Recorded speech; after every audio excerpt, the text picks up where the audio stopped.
Esports and video games have come a long way over the years. I'm Cody West with what professional gaming has become today. A camp designed to support children whose parents are impacted by cancer. I'm Ashley Fullerton and find out how one student brought it to MSU. These beautiful gowns are dresses of hope for local high school girls. I'm Eliza Heidelberg. Find out how one Mississippi State student is making prom dreams come true. Expansion. I'm Chris Scott. Find out which law enforcement agency is looking to grow in the coming years.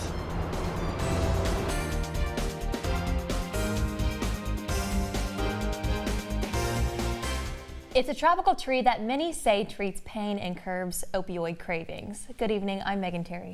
And I'm Maggie Thomas. Others see it as a dangerous drug that needs to be removed from our streets. Take 30's Casey Cox shows us how one city is banning kratom and why some are concerned about the city's decision.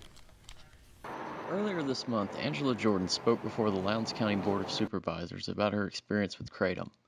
Jordan said her husband started using kratom in February 2018, and within 3 months he was spending $600 to $800 a week. She said, "It has changed every dream, every hope, and everything I saw my future being." Jordan pressed the board to ban kratom. A few days later, Columbus Ordinance officially banned kratom there. According to the National Institute on Drug Abuse, kratom is a tropical tree indigenous to Thailand, Malaysia, Myanmar, and other areas of Southeast Asia. It is usually consumed as a capsule or powder mix that can be made into tea. Kratom interacts with opioid receptors in the brain and is used for a number of ailments ranging from pain management to increased alertness. The ban in Columbus has Wells Salam concerned if a ban will eventually be passed in Starkville. A kratom ban could mean that his business would lose enough money to force him to close shop. Salem said he is worried even more about people who need kratom not having legal access to it anymore. It worried me, of course. It worried me. And it worried me more about the community we live in, because a lot of people I know here in Starkville was on drugs and they quit it and they turned their life for kratom because of kratom. Columbus is the second jurisdiction in Mississippi to ban kratom. Union County banned kratom last year. Nearby Alabama has a statewide ban, and it is listed as a Schedule I substance. For Take 30 News, I'm Casey Cox. The DEA has not changed its view on kratom. The agency has been pushing to make kratom a Schedule I substance since 2016. A Mississippi State University graduate was killed last Friday in a mass shooting. MSU says Josh T. Pinkard was killed at the Henry Pratt Company in Aurora, Illinois. Pinkard was the plant manager at the company. He was 2005 cum laude industrial engineering graduate of MSU's Bagley College of Engineering and a member of the Shackles Honors College. It was reported that Pinkard was an enthusiastic fan of Bulldog sports. 4 other employees were also killed by the shooter, who has been identified as Gary Martin. Cracking cases quicker. Local police may have better resources at getting answers to unsolved cases. Take 30's Chris Scott takes us to a crime lab that is expanding. It was in the Columbus Crime Lab where drug analysts were able to positively identify synthetic marijuana known as spice. It was a real danger to the community, to the residents of Mississippi. I mean, we were seeing teenagers, college kids end up in the hospital. Some of them pass away from it. But that's not all this crime lab does. Since opening 10 years ago, the lab has logged over 42,000 pieces of evidence and ran more than 60,000 tests. Certainly, I think that we've made an impact, and I'm sure in some of them, well, I know in some of them we were the only lead, and it led to, burglaries being solved, armed robberies being solved, things of that nature. Consisting of 5 central units that include fingerprint analysis, digital forensics, and crime scene investigation, the Crime Lab has helped solve crimes on the local, regional, and state level. The Columbus Crime Lab is currently located in the office space right behind me, but once the expansion is over, you'll see it right here. Expanding the Crime Lab will add space that will address issues of safety, health, and security. Addressing these issues will involve reconstruction, new installation, and improvements, all of which will help investigators around Mississippi. For Take 30 News, I'm Chris Scott. Expansion on the Crime Lab will begin in the next 2 years and will cost up to $13,000. Some are calling it a zombie deer disease, but it's no laughing matter. It's in many parts of the country, and I asked what local hunters should be on the lookout for. Chronic wasting disease is affecting deer throughout the country, and it's moving down south. This disease is basically silent in deers, experts say, until it's too late. Now, the question is this disease deadly toward people who consume deer, especially after deer hunting season is over? You don't have to go too deep through the woods to find hunters who have something to say about it and the extra precautions they are taking, just like Elijah Homan. You definitely have to be cautious because you don't know what disease is, whether it can just be a very simple disease or whether it can be an extreme thing. I've also heard stories about if the deer happen to eat something wrong or whatever, it could affect it badly and stuff. And so you definitely have to be careful once you kill something, and you have to be aware of the condition it's in. The state of Mississippi has been sampling and tracking cases of CWD in the state. They also offer test sampling for hunters to get their deer checked.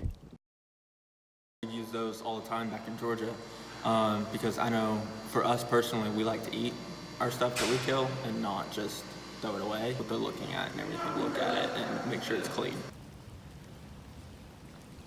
So I think you have to be aware of the diseases that are out there and that are affecting the wildlife because of population, your own personal health, as well as just the wildlife's health, because I think it's still really important that we take care of the wildlife around us. For more information, visit our Facebook page at Take 30 News MSU for more details. Well, lots of college students and young adults want a furry friend. But after animal adoption, they realize that caring for a pet is much more difficult than they thought. Take 30's Taylor Wright shares an alternative that local animal enthusiasts want you to know about. Adopting a pet in college is very common. A lot of people want a furry friend to greet them at the door after a long day of classes. But are you really ready for all the responsibility that comes with owning a pet? Located just a few miles off of campus, the Humane Society helps animals find a forever home. Finding that forever home can be difficult. However, fostering animals is one option that many people forget about. I think that if you've never had a pet before, fostering is a great way to kind of start getting into it and see if a dog or a cat is for you. Some might think that they're the perfect fit for a pet, when in reality that isn't the truth. Fostering an animal gives you the opportunity to see if you are ready to have your very own furry friend. If you do find a critter that you are interested in, we do have something called a slumber party program where you can take home an animal for anywhere between 3 days and a week and just see how it works out in your house.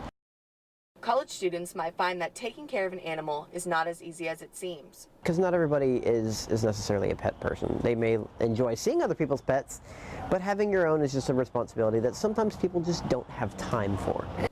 Before you impulsively adopt that cute puppy that you see, really think about if you have the time, space, and money for it. Maybe next time you are thinking of adopting a pet, try fostering and see if your animal is the right fit for you. For more information about fostering or adopting animals in the Starkville area, visit ochsms.org. Now let's check the weather for today.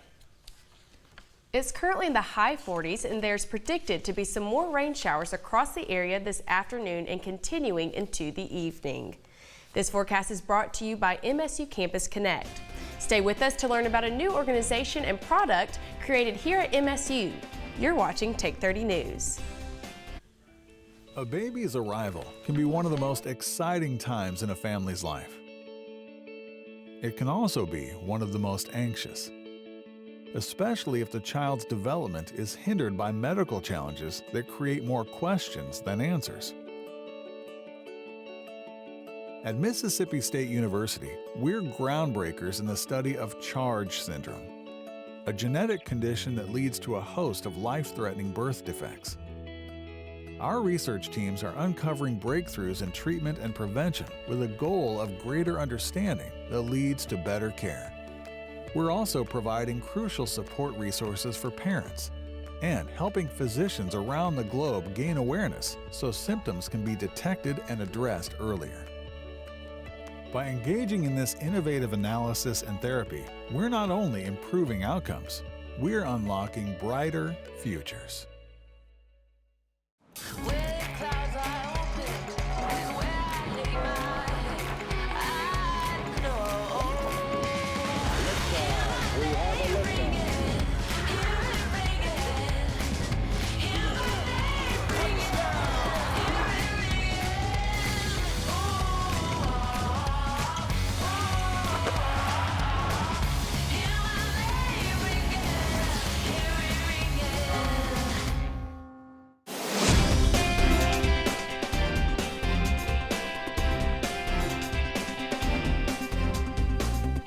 Local high school girls have found that perfect prom dress thanks to one MSU student. And Take 30's Eliza Heidelberg tells us the story. It is a big ordeal to pay for prom, and it's one of the luxuries that a lot of people don't think about. Last year, Mississippi State student Taylor Parsons started Dresses of Hope, a nonprofit organization that gives dresses to women who cannot afford prom. The organization collects dresses and sets up a shopping experience at local high schools. The organization has 93 members, including 4 boys. And it's been very encouraging that guys and girls alike have come together for a cause that doesn't relate to everyone, but everyone can understand. Volunteers are a vital part of the organization's success. The men help with the unloading and setup, while the women help the girls on shopping day. Girls get paired as consultants, just like on Say Yes to the Dress. They get paired with a girl, help her find dresses she feels comfortable in, help her find a style she likes, and help her feel like a queen for prom. This year, Dresses of Hope had 2 shopping days, one at Starkville High and one at Louisville High. Students from Noxapater High were also bussed in to take part in the shopping experience. Over 300 dresses have been donated to the organization Dresses of Hope. 65 girls have already found the perfect gown, and many more are looking through the racks. I'm Eliza Heidelberg with Take 30 News. Dresses of Hope accepts both dresses and monetary donations to cover operational expenses. For more information on Dresses of Hope, visit www.facebook.com/dresses-of-hope-Starkville. Testing the stiffness of lumber just got easier thanks to an app created by faculty in Mississippi State's Department of Sustainable Bioproducts. Fred Franza and co-workers began creating the app Smart Thumper 4 years ago when he realized that there was a need for cheaper, non-destructive lumber testing equipment. Usually these machines cost thousands of dollars. Thanks to Smart Thumper, you can now test the mechanical properties of wood for $4.99. The app predicts the information by processing sound waves through a cell phone's microphone and vibrations through the accelerometer. Francis says that over 2,200 pieces of lumber were tested to ensure the app's accuracy. When they go buy lumber, for example, at the lumber yard, they can pick the stiffer piece, or when they buy bundles of lumber from different sources, they can select the best material, and with that it would be more efficient. And also with using stiffer pieces on your construction, it's stronger and safer. Up next, we'll take a look at the weather and see if maybe we'll get a break from the rain. You're watching Take 30 News.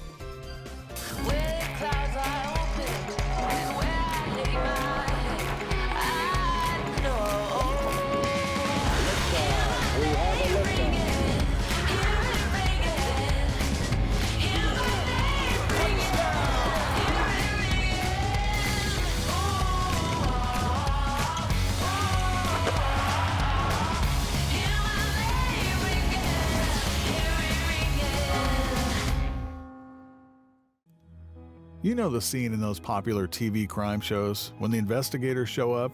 The one where they scratch their heads while trying to figure out who committed the homicide and when? At Mississippi State University, we're solving mysteries behind real-life crime scenes with forensic research that's a first of its kind.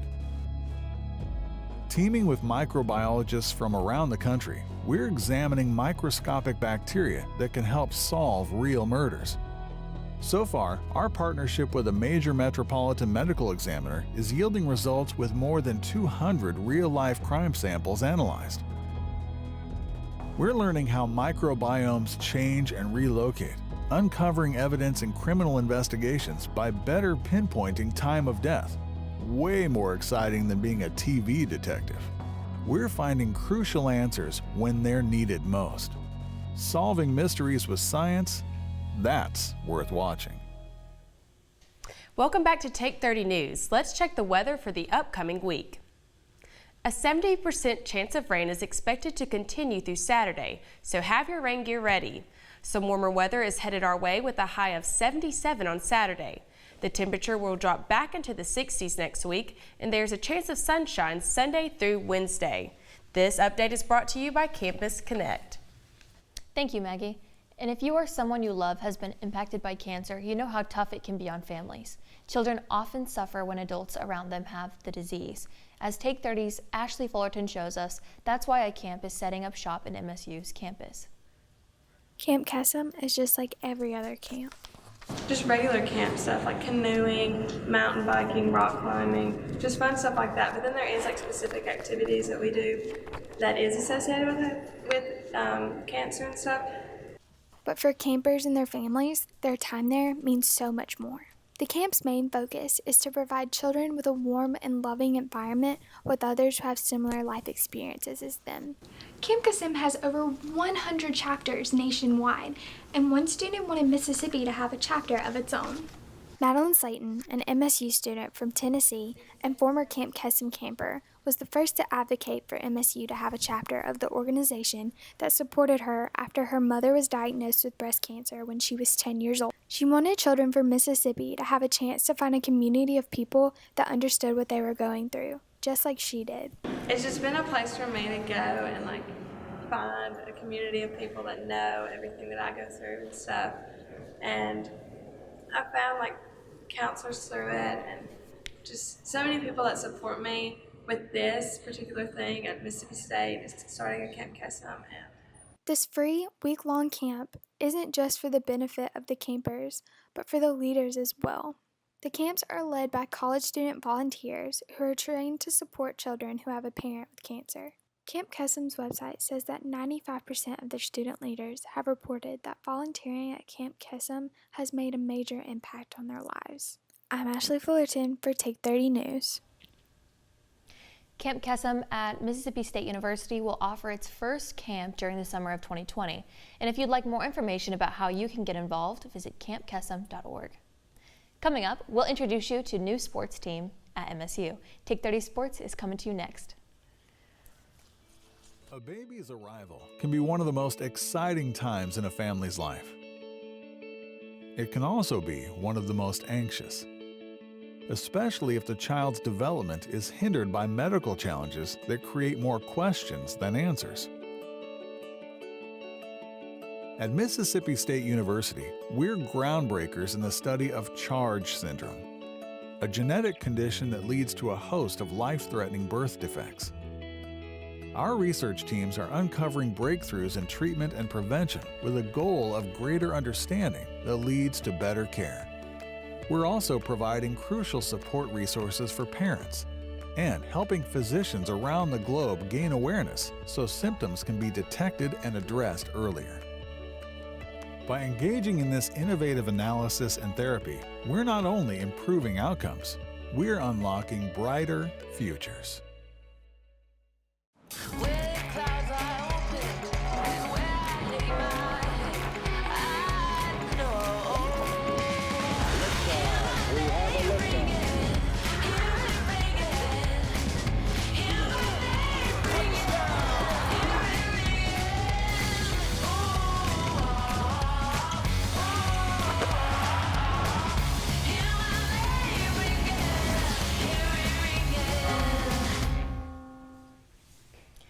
Well, Maggie, these aren't couch potatoes. That's right. Take 30's Cody West takes us into the world of esports, where collegiate and professional athletes take gaming very seriously.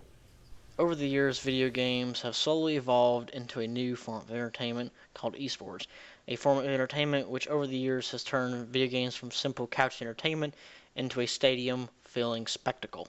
Esports has even found its way to MSU, in which MSU has a club team of its own. It's been nice, but it's been a lifetime journey because this whole thing's been growing since we've been kids. We were the first ones that kind of had video games, and we started growing up playing them, and now we're at a point where we're selling out stadiums, and it's been nice to see. It's been nice to see our passion, my passion, and a lot of other people's passions grow into something that's legitimate. Jason says seeing esports grow into what it has become today has been amazing. Seeing these games become more than what they were years ago, from sitting in the living room to broadcasting these games live over places like Twitch, which is a game broadcasting site, and even more major platforms like ESPN, bringing esports into the mainstream. And I think that just really speaks volumes towards where esports is now versus where it was, 10, 15 years ago, where those guys were just the dorks holed up in their room. And now you got, potential professional athletes playing with these kids playing video games, The progress esports has made its way into rivalries such as the Egg Bowl, with State and Ole Miss competing in an Egg Bowl of their own, with MSU being the first winner of the contest. Jason says esports still has room to grow, with him believing, because of the nature of video games, that there is no cap to how much it can grow. To watch MSU esports competition, simply visit our Facebook page at Take 30 News MSU for the link. The Bulldogs cranked up their baseball season this past weekend as they swept Youngstown State. It wasn't your typical opening day, as it was the first time the Bulldogs were able to play in the new Polk Dimmitt Stadium. Take 30's Ann Elizabeth Byes got the chance to check it out and to see how special it was for the people who got to experience it. Thousands are gathering for what is not only the opening of Mississippi State's baseball season, but also the opening of the new Polk Dimmitt Stadium. Many may see this as a renovation, but Dave Dixon sees it as much more. I almost teared up watching this because I grew up a State fan. I was a freshman here in 1984 when Will Clark and Rafael Palmeiro were sophomores. So I went to every baseball game. So it's just unbelievable. And that was an old stadium. That was the stadium before the one they tore down 2 years ago. Wooden bleachers. So to open this facility like we have now, I can't even comprehend it. Dave and his wife Memory are season ticket holders for baseball, basketball, and football. And he says these sporting events are family affairs. They brought their oldest daughter to her first game at a year old. She is now a graduate of MSU, and his other two daughters are students. One of his favorite events is the Daddy-Daughter Baseball Weekend with Chi Omega Sorority. I mean, it's just a day that we go to the house, we eat lunch, and then we all the dads and all the daughters go to the baseball game. What's so neat about it is I meet all the dads that I was in school with, reconnect, that they have daughters. My friends have daughters that are Chios or whatever sorority or fraternity. So you reconnect with your old friends too. So that's special. Though Dave has been a loyal fan for many years, he is excited about what the new stadium offers. Before when you walked behind the stadium, you couldn't see, but now it's an open concourse. It's perfect, it's beautiful, and it's going to be a fantastic facility. While thousands gathered to cheer on the Bulldogs in the new facilities, Dave and his wife were there making new memories. The Dogs pulled out wins in all three games. The first 14-3, second 14-2, with the final game 8-0. The Clarion Ledger released an apology last Sunday after referring to Mississippi State as Ole Miss in a newspaper article subheading. The article was about the unveiling of the statues of Rafael Palmeiro and Will Clark at Dudy Noble. The subheading read, quote, "Ole Miss greats forever immortalized in front of Dudy Noble Field." Executive editor Sam R. Hall tweeted, quote, "I saw the error this morning and I'm as mad about it as anyone. It is an embarrassing mistake that should have never been made, much less caught in the proofing stage. The mistake was corrected." After this break, we'll hear what's coming up for the Mississippi State Student Association. You're watching Take 30 News.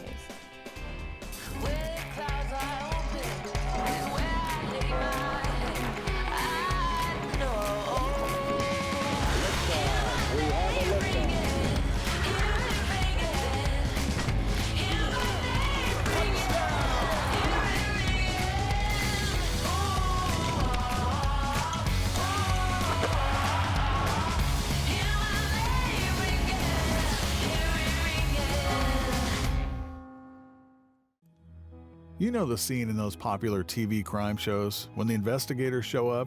The one where they scratch their heads while trying to figure out who committed the homicide and when? At Mississippi State University, we're solving mysteries behind real-life crime scenes with forensic research that's a first of its kind. Teaming with microbiologists from around the country, we're examining microscopic bacteria that can help solve real murders. So far, our partnership with a major metropolitan medical examiner is yielding results with more than 200 real-life crime samples analyzed. We're learning how microbiomes change and relocate, uncovering evidence in criminal investigations by better pinpointing time of death, way more exciting than being a TV detective. We're finding crucial answers when they're needed most. Solving mysteries with science, that's worth watching. A group of Mississippi State students are heading to Jackson next Wednesday for the annual Cowbells to the Capitol. The trip gives students the opportunity to learn about state government, meet with elected officials, and advocate for programs and initiatives at Mississippi State. Student Association Director of Policy Charles Provine says one of this year's goals is to discuss the importance of mental health. I hope they think this is a great thing, and then when it comes, when anything relating to higher education later on comes up, whether that be funding, whether that be, some sort of bill about increasing mental health resources comes up, they'll keep that in mind and realize, hey, I saw these great students from Mississippi State. I saw all the great things that they've got going on at their campus. I really want to vote to invest in this at the state level. Scott Kelly, a retired U.S. Navy captain who spent 340 days in space as the commander of the International Space Station, will be coming to Mississippi State on February 21st at 7 p.m. Kelly will be a featured speaker for the Student Association's Global Lecture Series. The lecture is free to the public and will be hosted in Lee Hall's Butterworth Auditorium. Well, that wraps up our show for tonight. Thank you so much. I'm Megan Terry. And I'm Maggie Thomas. Join us live here next week at 4 p.m. on Wednesday and Thursday for Take 30 News.